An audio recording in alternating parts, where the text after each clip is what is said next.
पणती दिया मट्टी का दीप, जिस दीप के अग्रभाग को थोड़ा सा बड़ा कर दिया जाता है, उसको पणती दिया गया।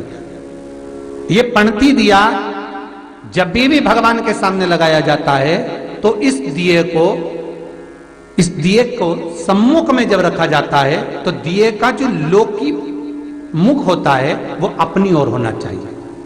महाराज, पणती दिए की जो लो है, बाती है, उसका मुख अपनी ओर होना चाहिए। विष्णु पुराण कहती है अगर इस दिए की बाती भगवान की ओर रहती है तो हमें तपन की अनुभूति होती है, पर इस दिए की बाती जब हमारी ओर होती है तो हमारे शरीर में कोई बड़ी बीमारी आने वाली होती है तो वो कट जाती है। हमारा पणती। विष्णु पुराण में दूसरा दीप कहा गया है निरांजन दीप। विष्णु पुराण में दूसरे दीप का वर्णन निरंजन दीप। जिस निरंजन दीप में महाराज आपने देखा होगा डमरू जैसी आकृति होती है। अगर चैनल पे कथा देख रहे होगे तो इनके पास में अगर होगा तो अवश्य दिखाएंगे। निरंजन, इस निरंजन दीप में डमरू की आकृति होती है, रखने का भाग और ऊपर का भाग इस तरह से, और ऊपर उसमें दिए लगाए के लिए बाती का स्थान रहता है। किसी किसी में 5 कंगूरे होते हैं, किसी किसी में 6 कंगूरे होते हैं। इसको निरंजन दीप कहते हैं। महाराज, विष्णु पुराण के 5वें अंश में लिखा गया निरंजन दीप भगवान के सम्मुख में राइट भाग में लगाया जाता है। भगवान का जो स्थान होता है, भगवान का जो मंदिर होता है, तो भगवान का राइट, आपका होगा लेफ्ट, क्योंकि आप भगवान के सामने बैठोगे तो भगवान का राइट, आपका लेफ्ट। तो आप जब लगाएंगे तो आप लेफ्ट में लगाएंगे, आपका लेफ्ट होगा और भगवान का वो भाग राइट कहलाएगा। तो भगवान के सीधे हाथ की ओर लगता है। माना निरंजन, निरंजन दीप कभी भी तेल का नहीं लगता। माना निरंजन दीप कभी भी तेल का नहीं लगेगा। हाँ, यह हो सकता है कि बटी निरंजन जो दीप होता है उसमें तेल डाल सकते हैं। बटी निरंजन दीप जो होता है उसमें कंगूरे नहीं होते। बटी निरंजन दीप केवल गोल होगा, ऊपर से डमरू जैसी आकृति होगी, डमरू जैसा होता है, ऊपर से उसमें कहीं कंगूरे नहीं होते। महाराज, अगर आप चैनल पे देख रहे होंगे तो बटी निरंजन दीप का भी वर्णन आपको दिखाया जा रहा होगा। बटी निरंजन जो दीप होता है वो केवल डमरू की आकृति में होता है, उसमें कोई कंगूरे नहीं होते। पर निरंजन जो दीप होता है उसमें कंगूरे होते हैं। तो जो निरंजन दीप होता है उसमें कभी तेल नहीं डाला जाता। निरंजन दीप को हमेशा घृत से ही लगाया जाता है।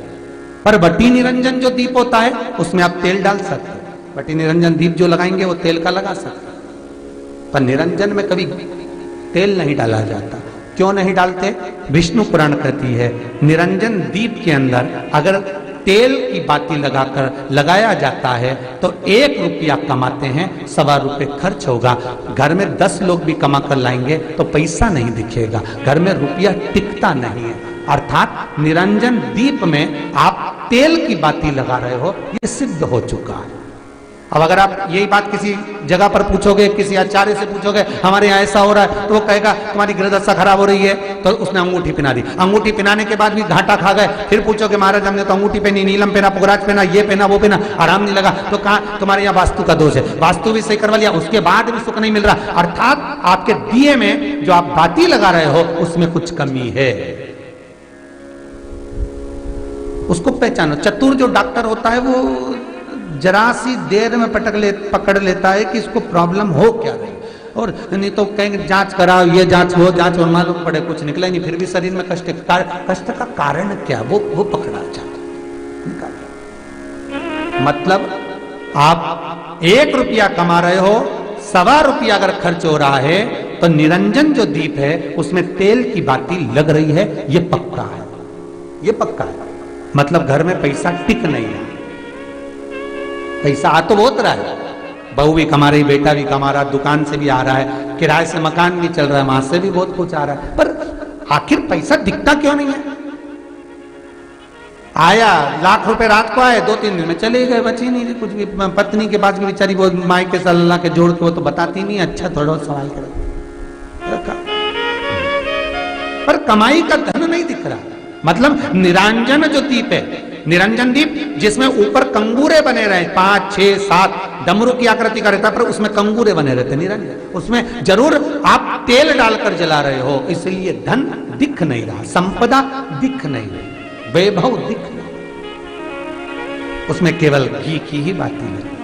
और महाराज बटी निरंजन जो दीप होता है उसके अंदर आप तेल डालकर जला सकते हो। बटी निरंजन जो दीप होता है ये आप किसी भी स्थान पर लगाओगे, सबसे पहले पितृ इससे भाग ग्रहण करते हैं, देवता को देते हैं, देवता उससे भाग ग्रहण कर कर कुबेर को प्रदान करते हैं, कुबेर उससे भाग लेकर शिव को प्रदान करता है।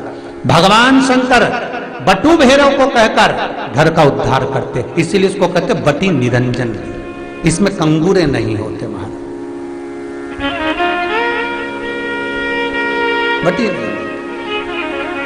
एक कुबेर निरंजन भी होता है, दिए में स्टैंड होता है, पकड़ने की जगह होती है, आगे उसमें चोंच लगी रहती है, उसको कुबेर निरंजन दीप कहते हैं। कुबेर निरंजन दीप महाराज जब भी जलाया जाता है, इस तरह का दिया अगर किसी के घर में हो कुबेर निरंजन, जिसमें स्टैंड होता है, ऊपर होता है, थोड़ा लंबा होता है, आगे लंबाई निकली रहती है। कुबेर निरंजन टीवी पर आप दर्शन कर रहे होंगे, तो कुबेर निरंजन जो दीप होता है उसमें आगे भाग लंबा रहता है और पकड़ने का स्थान होता है। तो कुबेर निरंजन दीप घी का लगाओ चाहे तेल का लगाओ, उसमें लौंग या काली मिर्च, काली तिल या चावल, पूजन वाली जगह में जो चावल रखे उसका 2 दाना चावल का या फूल की पत्ती, कुछ भी उस कुबेर निरंजन दीप में डालना जरूरी होता है, जिससे हमारे घर में भंडार सदा भरा रहे। अगर कुबेर निरंजन दीप खाली जलता है, आपने कई जगह मंदिरों में देखा होगा, कुबेर निरंजन दीप डालते हैं तो उसमें थोड़ा 2 दाने चावल के डाल देते हैं, कुछ नहीं डालता तो एक सिक्का पटक देते, एक का कलदार पटक देगा, कोई चवन्नी पटक देगा, कोई 5 पैसे पटक, पर पटकेगा। कुबेर निरंजन दीप खाली नहीं, समृद्धि देगा। महाराज आनंद की अनुभूति कराएगा, सुख को देगा। मट्टी के जो गोल दिए होते हैं, माटी के, महाराज इन गोल दिए का जो प्रमाण हमारे यहाँ शास्त्र कहता है, ये चहो दिशा को सुख प्रदान करने वाले हैं। इसकी बात ही आप कहीं पर भी लगा सकते हैं, किसी भी स्थान। आटे का जो दिया बनाते हो घर के अंदर, कभी आपने पूजन करी होगी तो आटे के दिया बनाओगे। अभी आप बैकुंठ अपने कार्तिक पूर्णिमा के दिन विसर्जन करने जाओगे, घाट पर लगाने जाओगे आटे का दिया, तो आटे का जो दिया लगाते हैं, इसकी बाती हमेशा याद रखो कि अगर 4 दिए लगा रहे हो तो चारों दिशा में बाती होना चाहिए उसकी, मतलब बाती एक ही रखो पर 4 दिए को 4 दिशा की ओर निर्मित कर रख दीजिए, उसका मुख उधर। आटे के दिए में कभी भी चोंच नहीं बनाना चाहिए, अर्थात बत्ती रखने की जो चोंच होती है आटे के दिए में कभी नहीं बनाना, बिल्कुल गोल बनाना चाहिए और उसको फिर विसर्जन की ओर आप लेकर जाओ या देवता की ओर लगाओ, जहां लगाना है, पर उसमें चोंच नहीं होना चाहिए। जिस आटे के दिए में चोंच बन जाती है उसको बलि का भाग ग्रहण करने वाले देव उसको प्राप्त कर लेते, तो उसका पुण्य हमारे खाते में नहीं आता। इसलिए आटे का दिया जब भी लगाए संपूर्ण गोल